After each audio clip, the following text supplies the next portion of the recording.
You are not bad with money, that sentence you keep repeating. It's a lie you've been telling yourself, and it's costing you real dollars every single month. Here's what's actually happening. You bring home $2,800 a month. Rent takes $1,100. Car payment takes $400.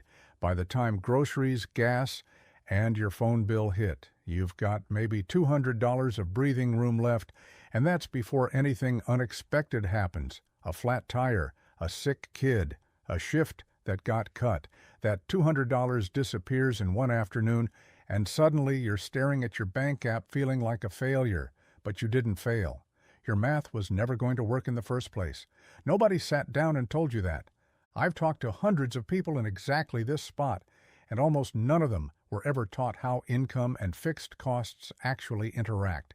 Not one class in high school, not one conversation at home. You're not bad with money, and you were never given the operating manual, and so let's talk about what's actually going on, because once you see this clearly, you can't unsee it.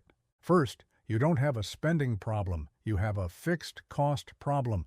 Most people making $25,000 to $45,000 a year have fixed costs eating 70 to 80% of their paycheck before they spend a single dollar on choice. Rent, car, insurance, phone, minimum debt payments. Take a woman making $32,000 a year.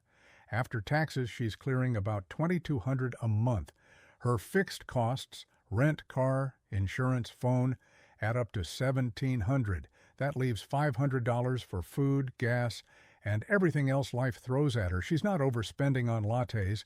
She's trying to survive on a $500 margin in a world that doesn't care. Here's your takeaway. Today, add up every fixed cost you have and subtract it from your take-home pay. That number, not your income, is your real budget. Most people have never calculated it.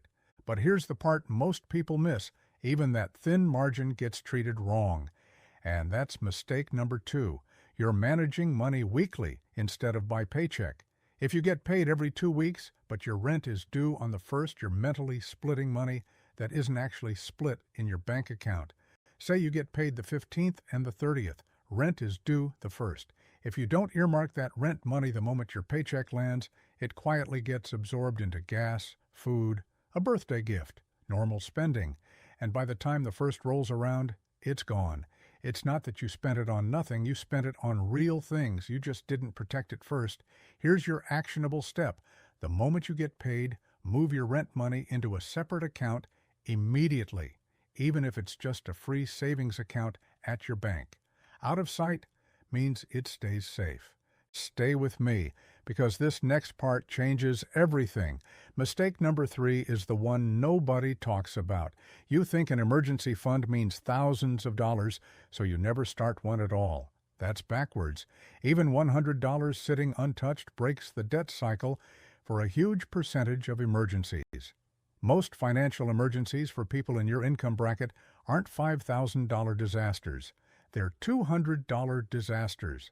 A car repair, a vet bill, a broken phone screen. If you have $0 saved, that $200 problem goes straight onto a credit card at 25% interest.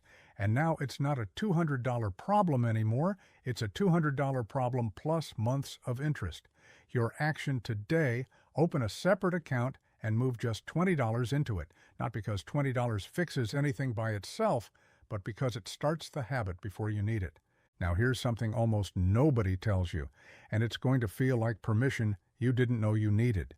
Budgeting apps and spreadsheets fail for low-income earners constantly, and it's not because you lack discipline. It's because most budgeting tools were built for people with slack in their income, people who can absorb a bad week. If your margin is $100 a month, one grocery trip that runs high blows the whole system, and you feel like you failed at budgeting again. You didn't fail at budgeting. The tool wasn't built for your reality. What actually works at this income level is what's called a bare bones plus buffer system. Fixed costs covered first, a small buffer built in on purpose for the inevitable overrun, and everything else treated as bonus, not baseline. Build in a 10% buffer on your variable spending category from day one. Stop expecting perfection from a system that was never designed for your income bracket. Let's bring this back to where we started. You are not bad with money. You were handed a math problem that doesn't balance, and then blamed for the numbers not adding up. The people who seem good with money often just have more room for error, a bigger margin, a bigger cushion, less pressure per decision. You've been making high-stakes decisions with almost no room for mistakes, and you're still standing. That's not failure. That's skill under pressure most people will never have to develop. Here's your one move for today. Calculate your real number, take-home pay minus fixed costs, and write it down somewhere you'll actually see it. That number is the truth your budget needs to be built around, not some app's default categories. If this helped you see your situation differently, hit like, subscribe, and turn on notifications. That way you'll know the second my next video drops.